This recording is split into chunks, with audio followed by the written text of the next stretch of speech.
Ok, alors je t'explique. En gros, ici, on a 48 heures pour aider les types à sortir. Parfois moins, donc faut se manier.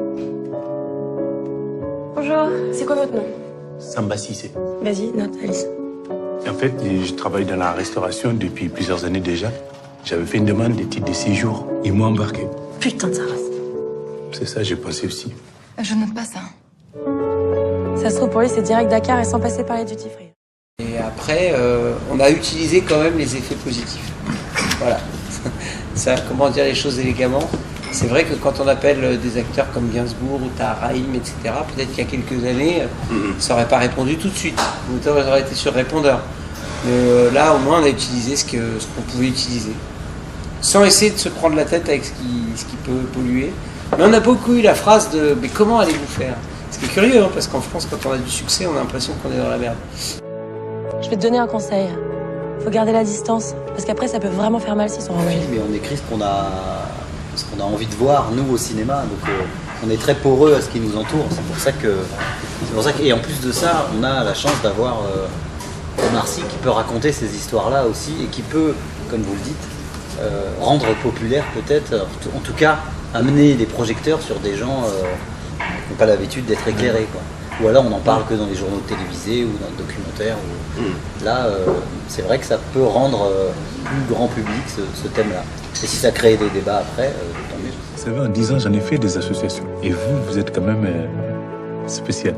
Spécial. Et c'était important d'être dans la faille, voilà. C'est-à-dire qu'après Intouchable, qui était dans la complémentarité, le thème général, c'était pensez-vous que ces deux personnes tellement antinomiques de couleurs et de conditions physiques différentes et sociologiques et sociales pouvaient s'entendre? Là, c'est presque leur faille qui les réunit, et c'est pour ça qu'on a pris un peu le prisme du travail. Parce que le travail, c'est leur point commun. Il y en a un qui est tout en bas de l'échelle, mais qui pourrait burn-outer facilement, et une qui est plus haut dans l'échelle et qui en surchauffe aussi. Merci Alice pour tout ce que vous faites pour moi. Merci beaucoup. C'est bien, tu t'attaches pas. T'as bien compris l'histoire de la distance, là. Ta gueule. L'humour, c'est d'être un peu dans la finesse des personnages pour les pénétrer et essayer de dédramatiser un peu parfois de l'intérieur, de par les personnages, de dédramatiser. Et ça, moi je dirais même, c'est pas qu'on a le droit, c'est presque un devoir, hein, parce que sinon ça veut dire qu'on décide de prendre la vie trop au sérieux. Et c'est ça qui, en tout cas, nous intéresse à nous, c'est à un moment de dire, si on se détendait avec ce sujet. Hey, tu connais la pub Coca-Cola? Quoi? Non mais qu'est-ce que tu fais là? Arrête! C'est fini, Coca, là, terminé. Retournez travailler, c'est fini. On le documente, on lui fait lire des bouquins, on lui sélectionne des documentaires. On a vu un bon paquet de documentaires très brillants, parce que c'est généralement... Après, c'est très politisé, donc on prend la substance, c'est-à-dire qu'on utilise l'accent, les boulots, les discours des gens, mais pas l'orientation, parce que dans le documentaire, c'est souvent effectivement assez partisan. Et après, il y a beaucoup de livres, beaucoup de films aussi, et puis à un moment...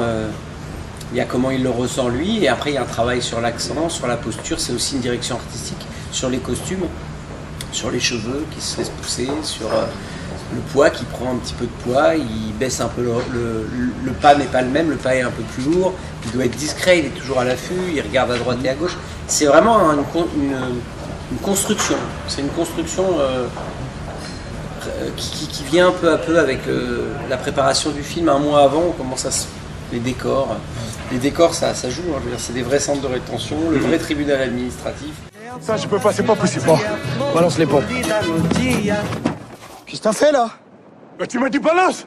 Ça faisait quand même partie de la continuité de notre travail à trois, donc s'il avait dit non, ou si quand il avait lu le livre, il nous avait dit j'hésite, etc., on aurait peut-être été ailleurs. Non, je pense que c'était un peu incontournable. Parce qu'en même temps, pour un sujet comme ça, c'est une confiance réciproque. C'est-à-dire, il a confiance en nous. On ne l'emmène pas dans un film, justement, qui reste à la fois grand public, mais à la fois quand même d'auteur. C'est-à-dire que nous, on veut quand même mélanger les deux. On veut faire de la comédie et du drame. On veut faire des films d'auteur et à la fois grand public. Donc, on essaye de ne pas être rangé dans des cases, et c'est mutuel. Donc, il y a une confiance que lui il a en nous et nous une confiance qu'on a en lui, où on sait où on peut l'emmener. Donc peut-être que s'il n'avait pas été chaud, ça aurait été plus difficile effectivement. Il n'y a pas un jour où tu penses que je peux décider ce qui va m'arriver. Qu'est-ce que tu sais, toi, de ce qui est bon pour moi? Si j'ai envie d'y croire, moi. Bah, ils vous ont pas arrangé. Hein. La bouche, c'est bon. C'est plus au front la blessure. Ah oui, pardon.